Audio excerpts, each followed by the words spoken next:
Beleza, tranquilo. Tá bom. Fazer a apresentação, ok? Tudo certo? E abordar um pouquinho dos antibióticos com vocês, de forma geral, tá? Não só antibióticos, mas falar um pouquinho dos antivirais, antifúngicos. Para aqueles que não são da minha prática, talvez não tenham discutido um pouco, não sei, sobre antifúngico, alguns antivirais, alguma coisa nesse sentido. Tá bom, pessoal? Então, vamos lá. Então, a epidemiologia, para vocês entenderem qual a importância da sepsis no mundo, né? E, obviamente, no Brasil, a gente tem aproximadamente 50 milhões de casos mundiais, né? Por ano. Isso gera, em torno de mortalidade, 11 milhões de mortes, tá? Ou seja, praticamente 20% de todas as mortes no mundo, né? Todo mundo, porque o infarto, que é isso e tal, e a sepsis é uma coisa, eu diria que simples de ser reconhecida e fácil de tratar, mas só que as pessoas realmente ignoram esse fato e menosprezam, tá bom? A gravidade. No Brasil, os estudos, o último estudo assim de grande monta que foi feito nas UTIs, né, o SPRIT, inclusive a UTI que a gente trabalha lá na Adventista participou, né, a mortalidade era em torno de, a letalidade por sepsis, né, os pacientes desenvolviam sepsis que iam a óbito em torno de 55%, ou seja, metade dos pacientes que na UTI desenvolviam sepsis iam a óbito, tá certo? Então isso é uma coisa muito grande, tá? Isso é no Brasil, tá? E aí a gente falou, né, supera infarto e AVC, no caso, nas UTIs, tá? Mas isso também, além de matar muita gente, gera um custo muito grande, ou seja, se você conseguisse treinar, e aí isso, olha lá, né? Olha da época que eu estou falando. E melhorou bastante, tá? 2012 foi meu primeiro treinamento de sepsis, que o SUS fez uma parceria com os Einstein, e lá a gente fez um treinamento com simulação realística e tudo mais, né? Que naquela época era coisa assim do outro mundo, né? E o custo disso é 17 bilhões. Então, se você investe um pouco para treinar vários disseminadores dessa informação e trabalha, é, um, é uma economia grande, grotesca, né? E o principal problema que a gente está aí é realmente reconhecer, que é o que a gente está tentando fazer com que vocês aprendam, reconhecer a sepsis e, consequentemente, iniciar o antibiótico naquela hora adequada, tá certo? Isso, quando você atrasa, aumenta a mortalidade, tá? Então, para a gente ter uma coisa importante é ter protocolos e, obviamente, educar vocês. Isso vai diminuir a mortalidade em torno de 25%. São trabalhos mostrando isso, tá? Onde há uma redução da mortalidade em torno de 25% se eu treino a minha equipe e de forma contínua e se eu mantenho, tá? Protocolos bem institucionalizados, atualizados, né? Então, isso aqui é o caso, né? Então, eu tirei a slide, eu voltei esses slides, né? Só para a gente relembrar, né? Então, paciente com febre 24 horas, dispneia progressiva, confusão mental, pressão arterial, frequência respiratória alta, saturação e lactato, ou seja, praticamente tudo isso define um paciente com sepsis, a gente vai ver mais. Mas a primeira coisa que você tem que perguntar para esse paciente, um paciente chega assim para você, é uma simples infecção ou eu trato o paciente com uma sepsis com disfunção orgânica? É a única pergunta que você vai fazer a partir de agora, quando você admite um paciente com febre, onde você vai tentar fazer um diagnóstico nesse paciente. Se for infecção simples, né, por exemplo, amidalite, igual meu filho teve há umas semanas atrás, eu vou trabalhar, dar antibiótico convencional para esse paciente e está tudo certo. Agora, se não, se esse paciente tiver disfunção orgânica estabelecida, é que a gente tem algumas, né? Deixa eu só pôr meu apontador aqui. Algumas bem importantes, né? Então, o paciente tem dispneia progressiva, ele tem confusão mental, uma pressão arterial dele está baixa, tá? Uma frequência respiratória alta, dependente de oxigênio, provavelmente, tá? E um lactato alto. Então, o meu atendimento tem que ser diferenciado. Meu atendimento não pode ser a mesma coisa como eu faria com o paciente com infecção simples, tá certo? Então, se você definir por achar que é uma infecção simples, você vai matar o seu paciente. Se você não, você pode salvar o seu paciente e, obviamente, se você tratar de forma correta, tá? Então, o conceito da sepsis ele foi evoluindo ao longo dos anos, né? De muitos anos. Então, em 91 foi o primeiro, a gente tinha, então, sepsis era igual a SIRS. Foi um conceito ali do início, assim como a medicina, né? A verdade de hoje não é a verdade de amanhã, isso serve para todas as nossas patologias, vamos dizer assim, nossos conhecimentos, né? Então, a medicina, ela evolui. Então, hoje, para a gente, era uma verdade, 91 cis era igual a sepsis, se você tivesse um foco infeccioso, foi assim que eu aprendi, tá? Aprendi dessa forma, então, infecção mais cis é igual a sepsis, né? Então, mas isso era muito inespecífico, né? E aí a gente foi vendo isso ao longo do tempo. Paciente que tem pancreatite, ele faz cis, né? Paciente de grande queimado, pós-operatório, então foi se tentando melhorar. E aí a gente tem a expansão dos critérios de sepsis, né? Ou seja, mantinha-se o conceito, mas tentaram associar marcadores que pudessem ali orientar a gente de se o paciente tinha uma sepse grave, não grave, na época era esse o termo, né? Então era sepse grave, choque séptico, né? E aí você ia disfunção de múltiplos órgãos, enfim. E aí, como é que a gente vai diferenciar isso? Então, ele pegou e coloca aí alguns marcadores, né? Para a gente, biomarcadores, para a gente tentar tornar ela um pouquinho mais específica, vamos dizer assim, tá? Porque o CIS gerava, por ser muito sensível, ele gerava uma quantidade de diagnóstico muito grande, tá certo? E em 2016, né, vem o conceito que muda totalmente a definição de sepsis, onde passa-se a definir como sepsis como uma infecção que causa uma disfunção orgânica que vai ameaçar a vida da paciente, e você introduz os critérios de SOFA, que era um critério basicamente deixado para a UTI fazer no paciente quando ele chegava lá, não é o SAPS, tá? O SAPS é nas primeiras 24 horas de admissão da UTI, você só faz naquele momento, define qual a chance de morrer nas próximas 24 horas, essa é uma pontuação, e o SOFA é outro, e aí nele se definiu, aqui tem disfunção orgânica, o paciente tem infecção, então ele tem sepse, qual é o prognóstico desse paciente, qual a chance dele morrer, tá certo? E isso se deu através de um consenso em 2016, e a gente ainda continua acompanhando bastante e atualizando. A cada 4 anos sai um consenso, né, que fica disponível e é por onde vocês vão estudar, o Survive Sepsis Campaign, né, ele faz isso a cada 4 anos, ele atualiza as diretrizes de manejo da sepsis, tá? Não o conceito, é o manejo, como manejar o paciente com sepsis, tá certo? E lá você vai entender quais os parâmetros, o que eu vou usar, o que eu vou fazer no paciente, quando eu vou usar o corticóide, quando eu não vou usar. Então, ele te dá toda essa orientação, tá? É o guia. Então, se eu quero aprender sobre sepsis e quero saber como usar um paciente com sepsis, tem que ir lá no Survive e no site do ILAS, tá certo?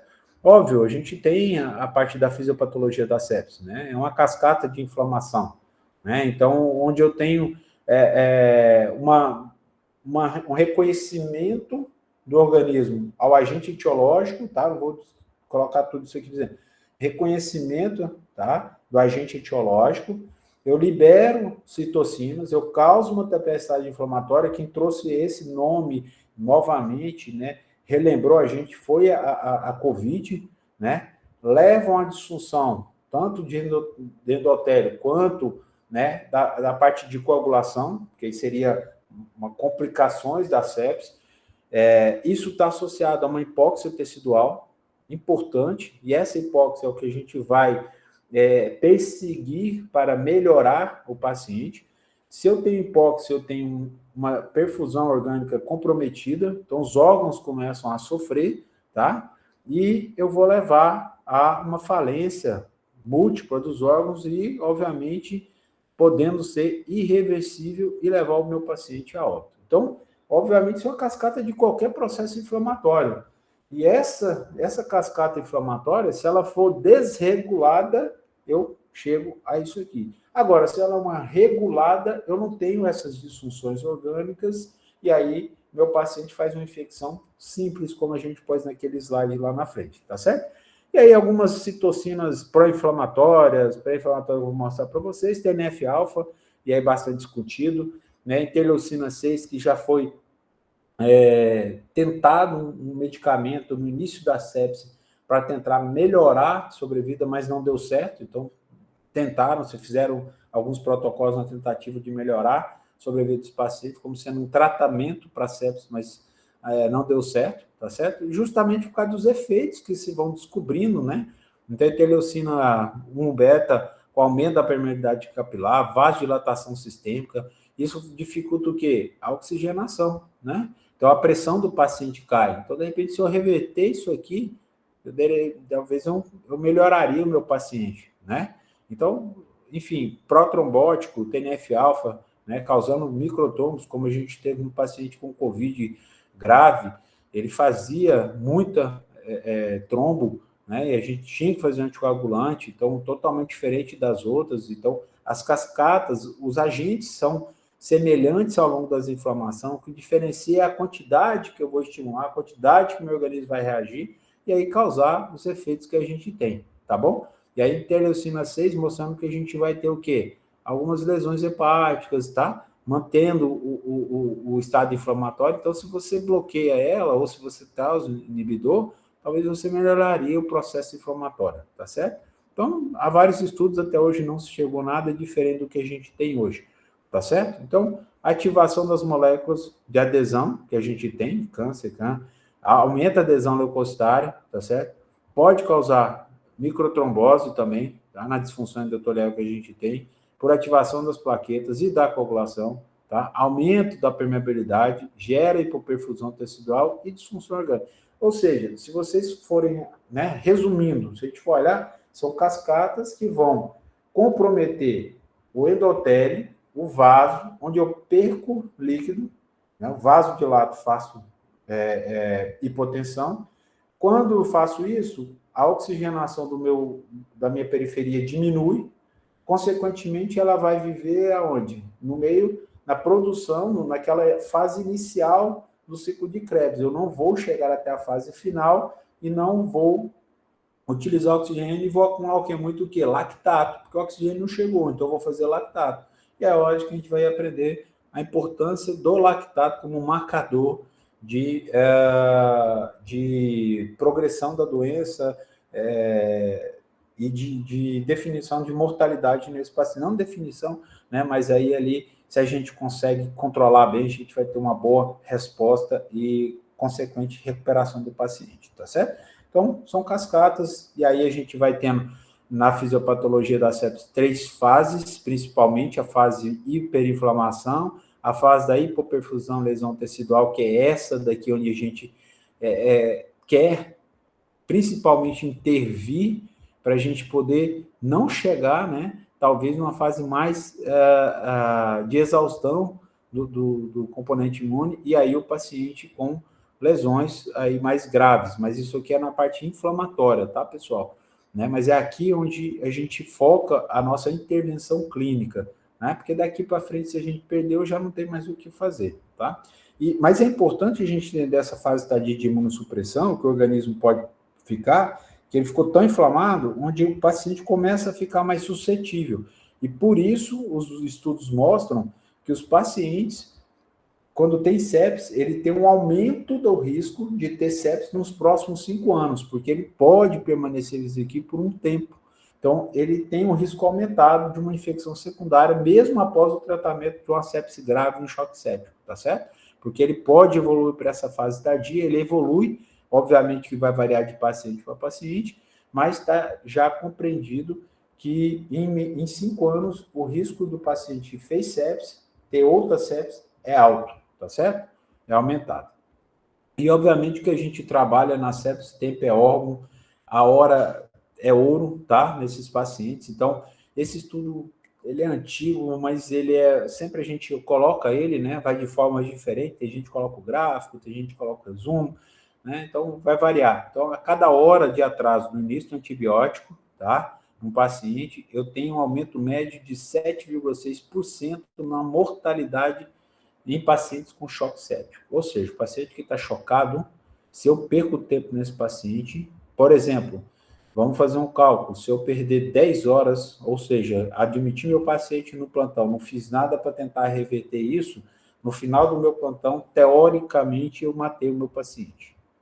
Tá certo? Eu matei meu paciente se eu não fiz nada por ele, ou se eu simplesmente não reconheci que ele estava com sepsis. Ele vai morrer, tá? Então, não vai morrer ali, ele vai morrer. Ele vai morrer, pode perdurar por um tempo, que a gente vai tentar resgatar e tudo, mas ele vai morrer, tá certo? Então, você aumenta o risco de óbito desse paciente. Então, por isso que a gente chama de a hora é ouro nesses pacientes. E aí, aquilo que eu comentei com vocês, né, são coisas que a resposta desregulada ou regulada vai depender de quem? Dos fatores do hospedeiro, do fator do patógeno, óbvio.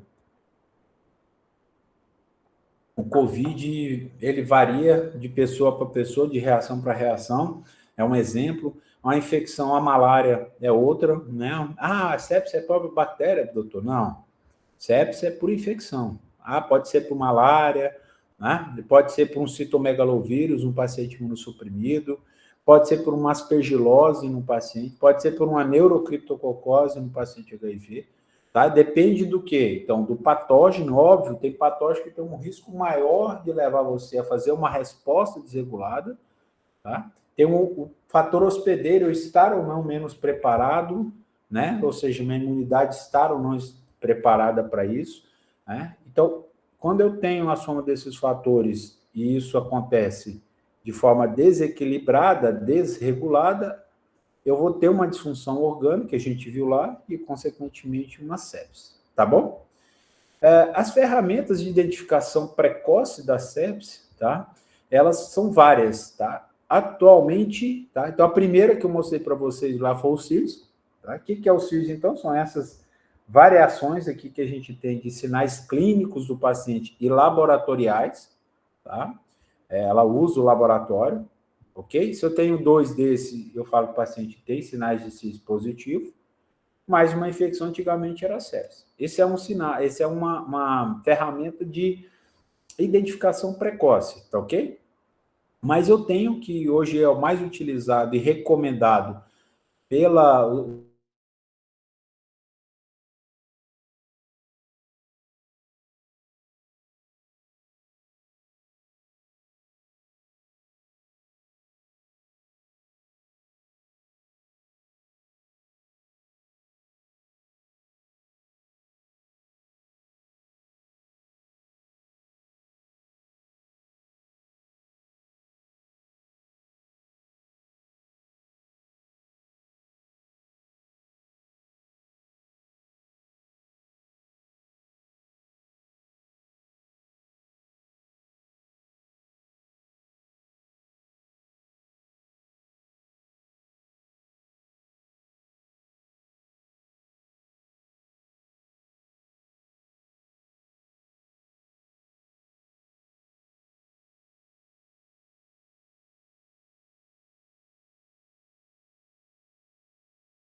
na grave.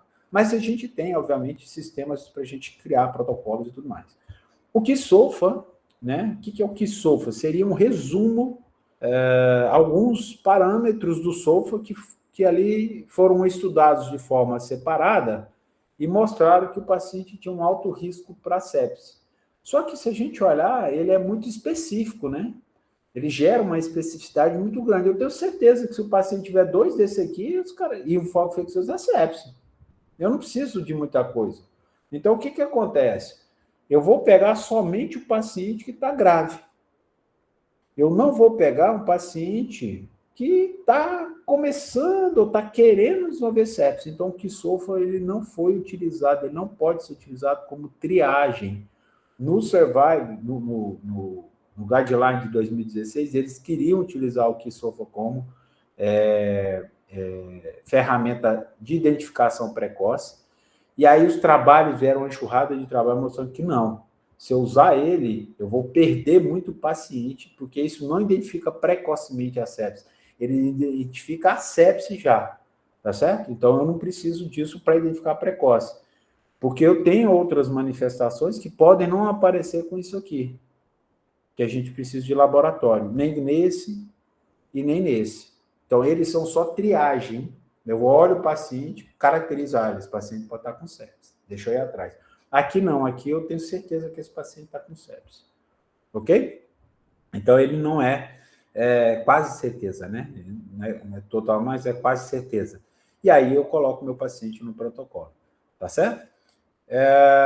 E aí a disfunção orgânica foi definida naquele momento como uma infecção mais um sulfo acima de 2, que acho que eu coloquei a escalinha aqui para vocês, uma relação de pressão arterial de oxigênio mais FO2 baixa, tem lá, alterações na escala de modificada de como de Glasgow, hipotensão, né, e uso de vasopressor, isso é um critério, aumento da bilirrubina como disfunção hepática, plaqueta como disfunção hepática e disfunção renal, ou seja, ele é um pouco mais amplo, então eu não preciso obrigatoriamente ter só a frequência cardíaca e frequência respiratória, não, eu vou identificar qual o meu órgão está sofrendo mais, e aí eu caracterizo o paciente. Então, maior ou igual a 2, eu já garanti para o paciente uma mortalidade de 10% se eu não fizer nada. E aí, se for algum outro a mais, hipotensão, persistente e tal, choque séptico, aí a gente já tem maior, tá bom?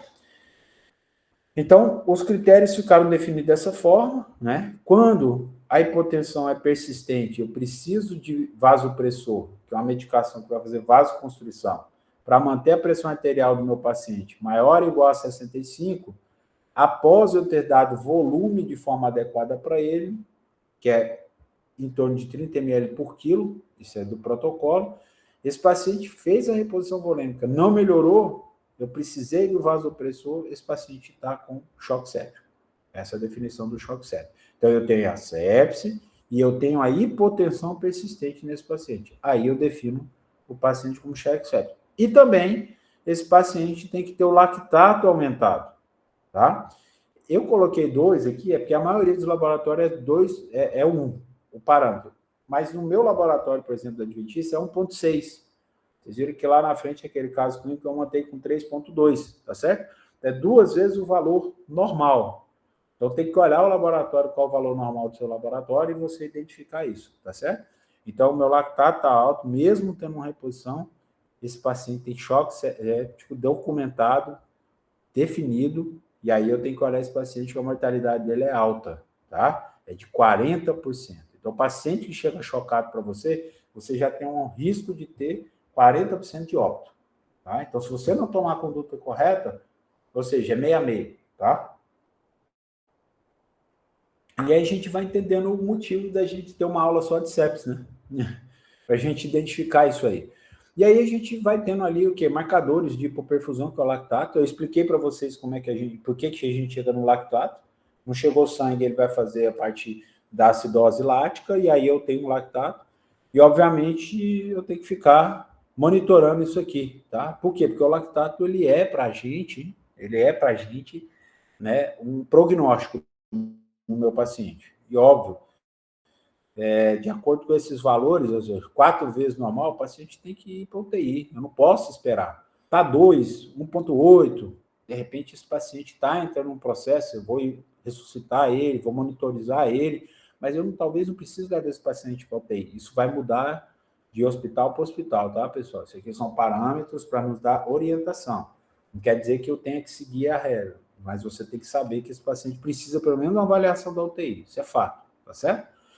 E aí a gente vai entender a reavaliação do protocolo de sepse, tá? Em horas, para que você veja se você está conseguindo ter boa resposta no seu paciente, senão você está falhando em alguma coisa. Então, assim, eu peço o exame e falo assim, o que eu espero desse exame? O que eu espero que o lactato aconteça? Que ele caia? Caia para quanto? Tá? Então, geralmente a gente pede o exame a cada 4, 6 horas, e aí você vai avaliando o paciente. Ah, melhorou 10%, era 3,8. E aí agora eu estou com 3,6. Foi bom? Não, não foi. Ah, estou com 3,5. Poxa, já melhorou. Um pouco. 10%, tem que melhorar mais. Estou quase lá. E aí você vai definindo isso aí. Então a gente quer o quê? A depuração, que é o que a gente geralmente monitora os nossos pacientes. A cada 6 horas, os exames no protocolo de sepse do hospital são solicitados, inclusive o lactato, para ver se eu conseguir atingir a minha meta. Porque senão eu não estou fazendo tudo adequado para ele. E depois dessas 6 horas, ele não mudou nada, se a hipoperfusão está mantida, esse paciente meu provavelmente não está respondendo ao que eu estou fazendo. Não está respondendo a noradrenalina, não está respondendo a minha reposição volêmica, ele ainda está mal perfundido, ele precisa fazer medidas adicionais ao paciente para que ele possa recuperar, tá certo? Óbvio, lactato nunca é avaliado isoladamente, porque ele pode ter alterações na insuficiência hepática, neoplasias, intoxicações, tá certo? Isso pode aumentar o lactato de forma independente de qualquer coisa, tá certo, pessoal? Esse é a tabelinha do SOFA, você pode digitar isso em qualquer lugar, vocês acham isso, simples e ponto, tá? E aí a gente tem uma sequência de ações que você vai fazer no paciente, que aí a gente chama da primeira hora, né? Eu tenho que medir o lactato nesse paciente, tá? Eu tenho que coletar culturas para o paciente, administrar o antibiótico e o prospecto na primeira hora, fazer a recitação volêmica que a gente comentou, se a pressão dele estiver baixa ou se o lactato estiver alto, aqui lembra, de 2 vezes o valor, acima de 4 que leva o paciente proteína, tem que fazer, tá certo? E qual que é esse valor de reposição? 30 ml por quilo, Ringer ou soro. Qual a preferência? A gente vai mostrar mais para frente. Na primeira hora, você identificou a primeira hora, você já tem que fazer. E aí você vai reavaliar o seu paciente, porque a PAM dele, tá, tem que estar abaixo de 65. Se tiver acima de 65. Se tiver abaixo de 65, você tem que iniciar no vasopressor. E aí, o que foi sendo atualizado nos protocolos por exemplo, a noradrenalina era uma coisa que você só podia fazer na UTI. Em 2000 nós estamos em 2026, 2022, no protocolo do Survive do ano de 2022, que é 4 anos atrás, ele já autorizava e orientava se fazer noradrenalina lá no pronto-socorro mesmo. Então, hoje, você deve começar a noradrenalina no periférico. Porque antigamente, não, tem que ir um central para fazer noradrenalina, isso aumentava muito a mortalidade, porque atrasava. O que a gente fez? Vamos começar no começo, diminuir a mortalidade. Então, se hoje você não conseguiu fazer um acesso central, você está no hospital, não tem acesso central para fazer, você não tem experiência para fazer, está esperando alguém que tem experiência para fazer, comece a noradrenalina no seu paciente que você vai salvar a vida dele. Lá no periférico mesmo, ok? No acesso periférico, tá? Um extravasamento causa necrose, ok, mas salva a vida dele, tá certo? Então, isso já está definido. E na questão da reposição volêmica, tá? O que hoje está bem definido, né, é o volume que vocês têm mais ou menos aí, e o Ringer lactato como sendo mais fisiológico do que o soro fisiológico, né? Aí a cirurgia vai à loucura, né? Porque eles sempre, a maioria, desde na minha época, por exemplo, eles adoravam só fazer Ringer lactato. Eu lembro toda a prescrição da cirurgia era Ringer lactato. Aí o fisiológico veio, aí é fisiológica, a clínica e a cirurgia se batiam, porque a gente faz fisiológico, vocês fazem rig, para quê, qual a diferença e tal. E o fisiológico ficou por muitos anos como prioridade, e aí os últimos consensos, o Ringer lactato se torna mais. A diferença dele é porque ele tem menor risco de acidose hiperclorêmica, tá? A albumina não se faz, tá? Não se faz mesmo, a não ser para casos bem específicos, tá certo? Então, é hidratação. Não tem Ringer lactato, soro fisiológico, tá certo? E eu tenho metas a alcançar no suporte de hidratação. A pressão, que a gente já comentou, tá? Ela pode ser um pouco mais alta em pacientes com hipertensão intracraniana. O débito urinário do meu paciente, ele precisa ter um bom débito urinário, isso é a resposta que o rim dele voltou a funcionar e está funcionando legal. O tempo de enchimento capilar tem que ser baixo, tá? Se for muito alto é porque não está chegando ali, tá? Está muito vasodilatado, enfim. E o nível de consciência do meu paciente tem que estar melhorar, e é aquilo que a gente comentou, o lactato tem que baixar 20% em 6 horas. Se você conseguiu isso, parabéns para você, você salvou o seu paciente, tá certo? Se eu não conseguir isso, eu vou ter que adicionar alguma coisa. A noradrenalina é a primeira escolha, tá? Essa é uma dose, vocês não precisam gravar isso, pelo amor de Deus, vocês só tem que saber que é a droga. A gente associa a vasopressina, ela já é uma dose mais fixa, tá certo? A partir do momento onde eu aumento muito a noradrenalina, então cheguei aqui na noradrenalina, eu tenho que aumentar, eu tenho que associar a vasopressina para esse paciente, e a dobutamina, ela não é uma coisa inicial, mas ela fica para quem? Para os pacientes que têm insuficiência cardíaca, onde o coração do cara não funciona. Então, eu tenho que colocar a dobutamina, que ela vai fazer aquele efeito contrátil importante, coisa que essas outras duas drogas iniciais, a primeira e a segunda, não vão fazer, porque elas são periféricas, né? E quando eu preciso da bomba cardíaca, eu vou usar dobutamina. A dopamina, ela fica meio... E aí eu uso a dobutamina. Mas esse aqui é porque eu não gosto das pessoas. A dopamina, na minha época, ela era a primeira escolha, tá? Quando eu aprendi sepsis, acho que a minha aula de sepsis foi em 2010, eu acho. Aí, mais para frente, não, 2010 nada, 2005, 2004, mais ou menos, eu entrei em 2001. Eu tive a aula de sepsis, depois disso a dopamina já foi tirada, já não era tão boa, aí veio a dobuta, nora, e aí já veio a nora como principal, e aí agora já é nora e vaso, tá certo? Dopamina a gente já esquece. E a dobuta para cardíaca, eu falei errado naquela hora. Dobuta é para cardíaca, tá, gente? Desculpa. Corrigindo. A identificação e remoção do foco, isso é fundamental no tratamento da sepsis, tá? Controle de foco, com vocês cirurgiões, aprendam isso, tá? Vocês não querem... o paciente está grávido, não interessa se ele está estável ou não está estável. Tire o foco infeccioso desse paciente, você vai ajudar ele, você vai salvar ele, tá?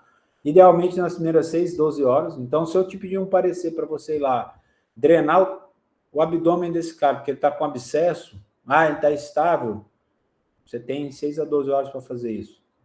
Aí é o seu papel. Então, eu dreno esse paciente. Eu removo dispositivos que estão infectados desse paciente, tá? E eu desobstruo esse paciente porque eu preciso que ele melhore. Se eu não fizer isso, tá? E aguardar a estabilização, eu vou piorar o meu paciente, tá bom? A reavaliação ela tem que ser contínua, porque eu tenho que detectar se o meu paciente está tendo uma deterioração precoce, se ele não está respondendo ao tratamento. E aí eu tenho que olhar a cultura desse paciente para ver se eu posso e devo mudar o antibiótico. Se eu vou fazer, como é que está a ureia creatinina desse paciente, tá? Como é que está a diurese, enfim, bilirrubinas. Monitorar focos de infecção, porque eu entubei esse paciente, eu fiz um acesso venoso, isso pode levar a outra infecção no meio do curso da infecção que eu estou tratando, tá certo? Eu tenho que avaliar diariamente se esse paciente precisa de ventilação mecânica, se ele precisa de diálise, tá? Se ele precisa daquele catéter que eu deixei, ele precisa. Eu preciso avaliar isso, porque se eu deixo mais tempo o catéter, mais risco que ele tem de infecção. As infecções dentro do hospital também causam sepsis. Então, tem infecções comunitárias causando sepsis e dentro do hospital também causando sepsis. Principalmente associadas a dispositivos e as sondas vesicais que eu não coloquei aqui para vocês, tá bom? E aí, antibiótico, né, que é uma parte da nossa, né? Tem que ser rápido, adequado e sempre revisável, sempre. Antibiótico, ele é sempre revisável, tá? Tem que ter um início precoce, a terapia empírica tem que ser adequada, obviamente objetivando e direcionando para um foco infeccioso provável, uma epidemiologia do local onde eu trabalho, tá certo? Eu tenho que entender a resistência do local onde eu trabalho. Então, se você quer ser um médico completo e quer fazer parte disso, você talvez tenha que chegar naquele hospital e perguntar, olha, o que eu tenho de importante aqui de resistência? Quais são os protocolos aqui utilizados? Porque às vezes você vem de uma escola, de uma literatura que não é a literatura da realidade de vocês, tá certo? Por exemplo, meu hospital não tem muito MRSA, Staphylococcus resistente à medicilina. Então, não preciso associar vancomicina sempre. E o último guideline diz isso. Não associe vancomicina no paciente sempre. Avalie se ele tem fator de risco para Staphylococcus, porque isso piora o paciente com relação nefrotóxica. E, óbvio, vai avaliar risco de fatores individuais, ele é neutropênico, ele é diabético, ele usa antibiótico prévio, não usou, internação, então tudo isso você tem que avaliar no seu paciente, tá? Obviamente, descalonar esse antibiótico de acordo com a cultura que chegar e revisão diária, né? Normalmente, a gente tem de 5 a 7 dias uma boa resposta, desde que eu tenha controle de foco definido, tá bom. Não preciso tratar mais do que isso. Agora, se eu tenho abscesso, aí mudou. Isso aqui é farmacodinâmica e farmacocinética da sepse, tá? Na aula de antibiótico, vou fazer uma parte inicial com vocês, de meia horinha, talvez. Eu vou explicar um pouquinho do que a gente quer na farmacodinâmica, mas aqui, especificamente, na sepse, tá? Desculpa aí que a cachorrada vai sair para passear. Aumento do volume da distribuição, tá? Porque eu estou fazendo muito volume, há extravasamento capilar. Então, meu organismo está diferente do que era. Então, meu antibiótico, ele pode sair para o tecido e não chegar onde eu quero. Eu posso ter muito líquido, muito volume nesse paciente e eu estar diluindo meu antibiótico e não chegar na forma que eu quero. Então, tem que prestar atenção nisso. E os estudos mostraram que isso pode acontecer, tá certo? O metabolismo do antibiótico vai mudar. Tá? Porque o paciente pode estar oligúrico, ele está hiperfiltrando, ele pode não estar, enfim, pode estar catabolizando demais, destruindo demais, ele tem albumina baixa, e aí o que acontece? Ele não tem várias medicações, a maioria dos antibióticos se ligam à albumina que vai carregar ele ao sítio de ação. E se eu não tiver essa albumina disponível, que eu estou usando um monte de droga, que eu estou fazendo um monte de medicação, tá certo? Aí eu vou perder essa função, né? Então, o metabolismo hepático, da mesma forma, e aí, nas primeiras 24, 48 horas, você vai fazer dose máxima do seu paciente. Vai fazer a dose adequada daquele antibiótico, vai fazer a dose máxima se for suspeita de resistência, mas você não vai ajustar o antibiótico à função renal do paciente, tá certo?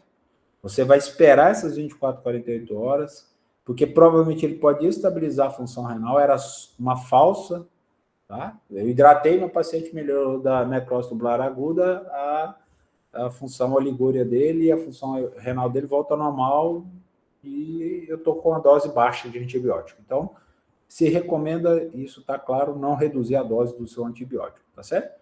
Aqui eu montei um quadro, mas é um quadro muito extenso, eu não vou ler todo ele para vocês, tá? Mas é só para ficar a título de curiosidade para vocês, numa pneumonia comunitária, quais são os padrões de antibiótico terapia, tá certo? O que você pode utilizar? Então, se risco de pseudomonas, se alergia a beta-lactâmicos, tá? O padrão ceftriaxona e azitromicina, levofloxacino também, tá? Na infecção urinária não complicada, ceftriaxona, paciente com risco cefepime, suspeita de resistência ou sepse grave, meropenem, tá? E, obviamente, se você tivesse Biel, que é o caso do meu hospital, o paciente não tiver muito grave, chocado, o ertapenem é uma opção, que é um carbapenem. Nas infecções abdominais, você tem uma peritonite ali, o tazobactam é excelente, tá? O meropenem associado com metronidazol em alguns casos, tá? Isso é um pouquinho discutido, mas é protocolo, a gente acaba seguindo. A gente geralmente só faz o meropenem, que é a cobertura do meropenem, é uma ou outra bactéria aqui que o metronidazol pode ajudar e que, enfim, a gente questiona bastante isso, mas a gente deixa no protocolo. Na colangite, CF, por que a cipro não está aqui? Porque a resistência está grande, tá? E quando o paciente já operou com risco de infecção fúngica, eu posso adicionar aqui micafungina ou niloafungina. Você tem imunossupressão, tem parenteral, câncer, ele aumenta o risco de infecção fúngica, eu associo, tá bom? Mas o que eu queria que vocês gravassem, principalmente, é a colangite, que é o principal, e a infecção aqui intestinal, que a maioria delas a gente vai usar ceftriaxona, metronidazol ou tazocin. Meropenem e associações é só quando eu tenho um paciente secundário, paciente de hospital, tá certo? Só para ficar aqui para vocês. Infecção de peripartes mole, oxacilina ou cefazolina é a opção, tá? Para você fazer. MRSA, vancomicina, teico e outros, mas grava aqui a vancomicina que vocês vão achar em tudo quanto é lugar. Na faceite necrosante, onde você tem suspeita de paciente grave, tazocin e vancomicina. A clindamicina pode ser associada, deixei aqui como opção, tá? Tem uns guidelines que recomendo, porque ela diminui toxemia, né? Qual o efeito da clindamicina? Ela tem um efeito no ribossomo da bactéria, inibindo a síntese proteica. Então, ao fazer isso, eu diminuo o quê? A produção de toxina, que vocês aprenderam na aula de infecção de peripartes mole, que a maioria das bactérias gram-positivas produzem toxinas, e essas toxinas fazem o paciente ter a toxemia. Quando eu inibo a produção dessa toxina pela clindamicina, Esses dois vão matar a bactéria, esse aqui entra lá dentro dela e faz ela inibir a produção da toxina. Eu melhoro a toxemia do meu paciente, porque na face necrotizante isso é importante, tá? As úlceras infectadas são uma loucura. Cada hora é uma coisa diferente, mas eu tenho que sempre considerar gram negativo. A anaeróbio vai variar, tá? Mas eu tenho que considerar gram negativo sempre, tá? São úlceras de pé diabético e tal, então isso aqui é uma sugestão ampla, não é muito o que a gente faz no hospital, mas ela serve para vocês terem como base, tá ok? E aí, obviamente, né, antifúngicos, quando é que eu devo utilizar? Eu falei para você que eu ia falar rapidamente para vocês, tá? Então, os antifúngicos na sepse, tá? Quando é que eu devo utilizar? Quando eu tenho um paciente com perfuração, né, uma sepse abdominal grave, paciente imunossupresso, tá? Imunossupressão, neutropenia, transplantado, corticoide, já é colonizado por cândida, você acha ali, e o paciente que tem NPT prolongada, tá? A nutrição parenteral total prolongada, tá certo? Isso aumenta o risco do paciente ter infecção por cândida, que a gente coloca lá no Candid Score, depois vocês anotem esse nome Candid Score e vão estudar para ver o que é. Tá? E aí a primeira linha são as equinocandinas, que é a micafungina e a nidolafungina, tá? São dois antifúngicos muito bons de primeira linha, excelentes, e que tem uma boa penetração abdominal, tá? No caso aqui, que são geralmente os grandes associados, e na corrente sanguínea também. Então, esse é a primeira linha de tratamento, tá certo? Eles são fungicidas, então eles vão matar o fungo, tá certo? A anfotericina lipossomal é outra opção, tá? Então, ele serve para candidíase invasiva grave. Oi? Alguém falou alguma coisa? Não? E para os aspergilos, tá? Eu estou falando na sepsis, tá, pessoal? Não é que todo aspergilos eu vou tratar com anfotericina lipossomal, ok? Tá? Mas eu tenho que olhar o rim dele e o potássio, porque ele pede bastante pela anfotericina, né? Normalmente vocês vão achar a anfotericina convencional. Estou falando um pouquinho do antifúngico aqui para vocês, tá? Só estou controlando a hora aqui para a gente não estender muito. Falando um pouquinho da anfotericina para vocês, ela tem 3 formulações, mas só 2 basicamente são as mais utilizadas. A anfotericina convencional, a anfotericina lipossomal, tá certo? Ela vai atuar na ergosterol, destruindo a cápsula do fungo, tá? E aí eu tenho aqui a dose dessa anfotericina lipossomal de 3 a 5. No caso da anfotericina convencional, a dose máxima é 50 miligramas, tá? E varia de 0,5 a 1 miligrama por quilo, tá? Sempre dose única diária, tá certo? A anfotericina convencional, ela é mais tóxica do paciente, mais nefrotóxica, mais cardiotóxica, causa febre, mais reações adversas no paciente, diferente da lipossomal. Então, consequentemente, tudo que é melhor é mais caro. Nem sempre é verdade, mas na medicina e no antibiótico tudo que é melhor, que é mais atual, é mais caro. Ponto. Tá certo? E aqui, nesse caso, é uma verdade. A anfotericina é muito mais cara do que a lipossomal do que a convencional. Portanto, a convencional tem mais efeitos colaterais, é mais antiga, tem mais lesão, causa mais hipocalemia, mas as duas têm o mesmo efeito no paciente, varia só a dose. Ok? E o fluconazol, que é o fluconazol que a gente usa, o bom e velho fluconazol, que é o que você vai ter na maioria dos hospitais, por isso que eu coloco. E aí fala, mas é porque a micafungina, a nidofungina é protocolo, eu aprendi isso lá na sepsis, eu gravei da aula do professor João e tal. Eu também uso fluconazol, tá? Também uso fluconazol. Ele é fungistático, na dose mais alta, ele pode até ter um efeito fungicida, a gente aprendeu isso lá no criptococo, sistema nervoso central, na aula de HIV. Então, ele é um imidazólico, tá? Tem um efeito excelente, concentra na urina, tá? Uma coisa importante, a equinocandina não concentra na urina, tá?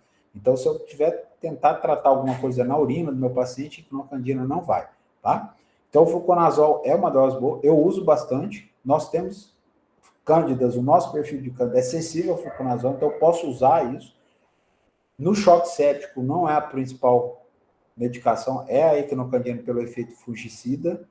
Toda vez que você tiver um paciente grave, toda vez que você tiver um paciente, a preferência de tratamento para esse paciente é com drogas que vão matar a bactéria, o vírus. O vírus não tem nenhuma droga que mata, ele só diminui a produção. Todos eles não existe, se eu não me engano, eu posso até rever meu conceito, mas acho que não se criou ainda nenhum antiviral que vai matar o vírus. Ele só vai diminuir a replicação viral, tá certo? Depois a gente pode pesquisar isso também, mas eu acho que não, até hoje eu não me lembro de nenhum. Então, quando o paciente está grave, você vai tentar matar a bactéria primeiro, tá certo? O fluconazol ele não é, mas na dose mais alta ele pode ter esse efeito, tá certo? E é o que o pessoal orienta eu identifiquei, sei que é sensível, eu posso descalonar. Então, eles pedem pelo menos o seguinte, tá? Ó, não empírico e sepse grave. No meu hospital, eu posso até utilizar. A gente faz uma dose mais alta desse paciente, 400 de 12 em 12, por 3 dias, e depois a gente diminui para 400 uma vez ao dia, tá certo? Porque lá a gente tem a cândida sensível. Normalmente as cândidas de infecção hospitalar, pela corrente sanguínea, é a Parapsilose tropicalis. Essa é a que rege o Brasil. No meu hospital não é diferente. As cândidas álbicas é as mais frequentes, tá? Sempre foram, e são sensíveis ao fluconazol. Tirando a Candida cruzi, não sendo sensível ao fluconazol, aí tem que ser anfotericina ou equinocandina, tá? E a glabrata meia boca. Tem umas sepsis, meu Deus, fugiu a palavra. Uma linhagem que é e uma parte que não é. Então, você fica na dúvida. Então, como você sabe o seu perfil epidemiológico, você pode utilizar isso. Nos casos antivirais, se eu tenho uma infecção respiratória por influenza, qual a terapia antiviral que eu tenho que usar? Oseltamivir, tá? Esse é o padrão ideal para todo mundo, tá? É igual a 48 horas você iniciar o Tamiflu. Mais do que isso, não tem efeito, não ajuda muito, tá? Mas no grave, a gente não tem o que fazer, a gente vai. Toda influenza, o paciente está grave, entrou na UTI, Tamiflu para ele, só tem terapia oral, não tem terapia injetável, e seja o que Deus quiser, tá? O aciclovir, para infecções por meningoencefalite, a gente teve na aula de encefalite, a gente falou, herpes simples e zoster, tá certo? Tem que ajustar a função renal. A dose habitual para meningoencefalite é 10 miligramas por quilo, tá? De 8 em 8 horas. Óbvio, se não for meningoencefalite, você pode utilizar a dose variável de 5 a 10, tá certo? Mas meningoencefalite obrigatoriamente 10, tá? E o ganciclovir, que é outro antiviral, para quem nunca escutou falar de antivirais, esses são os principais, tá? Você vai ver, injetáveis, vamos falar assim, também for oral, né? E o ganciclovir para paciente com suspeita de CMV, onde eu posso ter uma colite, citomegalovírus, né? Em pacientes que são transplantados ao HIV eventuais, onde eu tenho a possibilidade de fazer uma meningoencefalite por CMV, uma retinite por CMV, né? Infecção pulmonar por CMV, infecção cardíaca por CMV. O ganciclovir é a terapia padrão, é o que a gente tem disponível, tá certo? Existem outras? Existem, mas não está disponível, então vamos trabalhar com o que a gente tem, tá certo? E óbvio, eu tenho que trabalhar de escalonamento nesse meu paciente, antimicrobiano, né? Então, sempre coletar a cultura, tá? Iniciar amplo e depois dose de ataque. Depois, como o resultado da cultura, eu vou ajustar, tá certo? Tem que avaliar se esse paciente meu está respondendo bem clinicamente. Geralmente aqui eu já vou conseguir descalonar, porque ele vai chegar. E aí eu posso avaliar se eu preciso manter o antiviral ou o antifúngico. Aí geralmente a gente tira.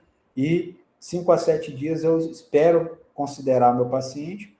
Mais de 7 dias apenas para esses casos, endocardite, osteomielite definido, ventriculite e abscessos cerebrais, abscessos em gerais, né? Todos eles a gente não drenou, não fez nada, tá lá, você vai ter que manter até melhorar esse abscesso aí, tá certo? Obviamente, cada um tem o seu protocolo na sua instituição, tá? E na maioria das vezes a monoterapia é suficiente. Na maioria das vezes, a monoterapia é suficiente, tá certo? Pacientes manipulados, múltiplos antibióticos, aí eu tenho chance de ter polimicrobiano, mas a maioria das vezes a monoterapia é suficiente para o caso, tá? E aí você trata, tá bom? Existe dentro do protocolo e do ILAS, tá? A reabilitação pós-sepsis, dia 13 de setembro, é 13 de setembro, né? Estou confundindo nada. Dia Mundial da Sepsis, é 13 de setembro. Depois vocês pesquisam aí. Dia Mundial da Sepsis, sempre tem campanha, vocês vão lá no site da eles vão mostrar folder e tudo mais. Mas a reabilitação da sepsis, da pós-sepsis, é uma coisa que, para vocês, por exemplo, né, fica a dica aí, é uma coisa que vocês podem trabalhar, que eles querem fazer pesquisa científica, artigo científico, é uma coisa um pouco estudada em Manaus, tá? Onde você tem efeitos pós-sepsis, tá? Mas aqui, nesse caso que eu quero falar para vocês, o paciente eu tenho que colocar ele para, quanto antes, mover, tá? Fisioterapia tem que fazer assim que o paciente ficar estável, tá? Óbvio, eu preciso de toda essa equipe, psicologia, principalmente que o paciente tem alterações neurológicas da sepsis. A gente vai ver, eu acho que eu coloquei para frente, tá? Eu tenho que dar uma alta do paciente seguro, tenho que avaliar esse paciente com 7 a 14 dias para identificar alterações que ele pode ficar, tá certo? E ficar acompanhando esse paciente para detectar sequelas. É aqui que entra as pesquisas hoje, tá? Quais as sequelas que a sepsis deixa no meu paciente, tá certo?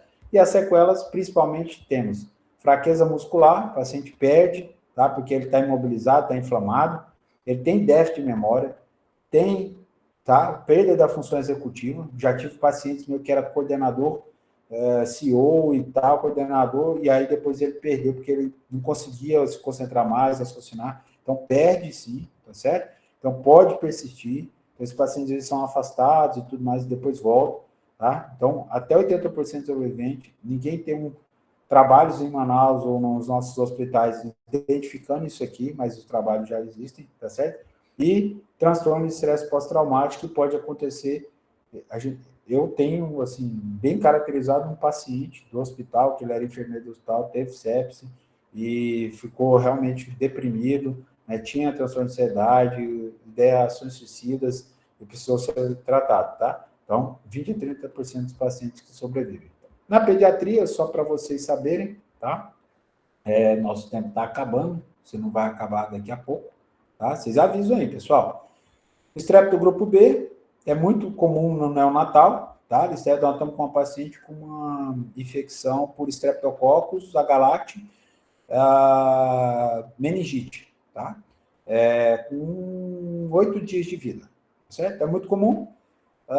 Então, tratamento ampicilina, tá? Congênita, particular. Então, algumas coisas sutis na pediatria, tá aqui, só para vocês terem noção que pode acontecer, tá certo? Já muda nas crianças maiores, tá? E aí a gente tem tratamento empírico, geralmente é ceftriaxona, quando tem resistência, vancomicina, tá? E sinais precoces, que é um pouco mais parecido com o adulto, mas diferente a reposição volêmica deles, que mudaram recente, tá? Eu ainda não atualizei aqui, mas eles mudaram recente essa hidratação no consenso novo de pediatria. Mas foi, acho que é 2 meses atrás. A gente ia até fazer uma aula e depois cancelamos. E aí, nas condições especiais, a gente tem que lembrar que o imunossuprimido, tá? Eu preciso fazer realmente alguns antibióticos diferentes, tá? Meropenem geralmente é a primeira linha, vai depender da gravidade, tá? Choque séptico, meropenem, se não, o cefepime ajuda, tazocin também ajuda, vai depender da situação. Pacientes com neutropenia prolongada, talvez pensar em fungo para ele, tá certo? Quando o catéter, você vai ter que avaliar se vancomicina ou não para staph, tá certo? E algumas particularidades que eu mostrei para vocês, vírus, cândidas, aspergilos, e ver se eles estão tomando profilaxia ou não, tá certo? Então, é uma emergência médica, e aí, pense, pode ser sepsis, é o slogan da campanha do ano passado da sepsis, tá? Reconhecer, agir rápido, antibiótico precoce, ressuscitação volêmica, suporte hemodinâmico no paciente e controle de foco, tá certo? Aí o patrocínio foi eu, isso é uma brincadeira. Pessoal,